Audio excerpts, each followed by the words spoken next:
As many of you are aware, I haven't posted in a few days. For those of you that follow me and were looking forward to my content, I apologize. I had to take a break, rework the brain, and I'm on a different track. So here we go with what happened in music history today. It's a little different. I hope you enjoy it. If you do, don't forget to subscribe and check out the links in my bio. If you need musical gear, I've got a link for Zounds. They'll treat you right. I just bought some gear and I'll be doing reviews on it. So let's get to it. 50 years ago today, Welsh composer, guitarist, songwriter, and singer Peter William Ham went into his home studio early hours of the morning and committed suicide by hanging.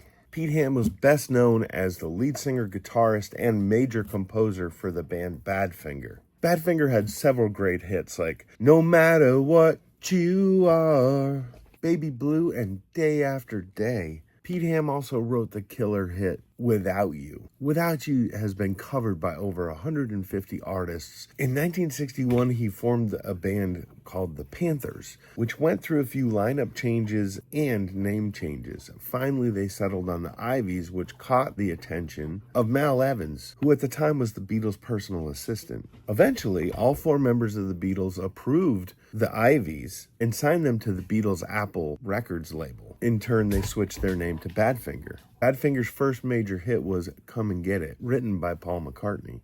Ham didn't really like the idea of using a non-original to break through, but it worked for him. Springboarded him to the top, and then his songs took off. Now having some success and Apple Records starting to crumble, Warner Brothers ended up picking up Badfinger in 1972. As it turns out, the guy they're using as a manager pulls some shady deals, and the guys from Badfinger don't get paid. Warner Brothers ends up cutting the contract.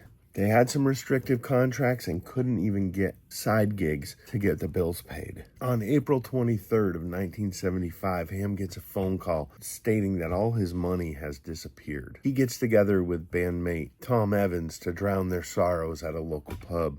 Evans drops him off at his home about 3 a.m. Pete Ham is working in his garage studio and just can't bear what's happening to him. Writes a suicide note.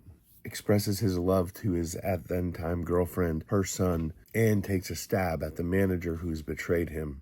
At only age 27, we probably miss some of Pete Ham's greatest works as they, I'm sure, went with him.